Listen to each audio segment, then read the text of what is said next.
ইয়া রব। ও ব্যক্তি উস্কো খুস্কো চুল নিয়ে ধুলি দূষরিত দেহ নিয়ে কাবার অঙ্গনে হাজির হয়ে ভাবছে এমন জায়গায় দাঁড়াইছি কত নবীর পায়ের ধুলি লেগে আছে তার কোনো হিসাব নাই।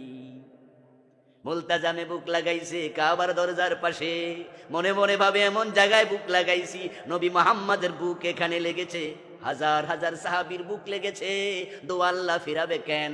এবার রাসূল বলে শোনো, তার পেটে আছে হারাম, শরীরের রক্তে আছে হারাম, গায়ের জামার টাকার কেনা টাকার মাঝে আছে হারাম। কাবার ভিতরে ঢুকে দোয়া করো কোনো লাভ নাই, হারাম খাইলে দোয়াও কবুল হয় না।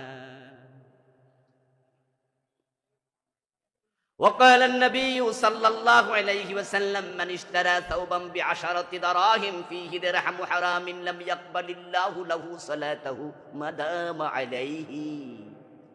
প্রিয় নবীজি বলছেন 10 দিরহাম দিয়ে কাপড় কিনেছো,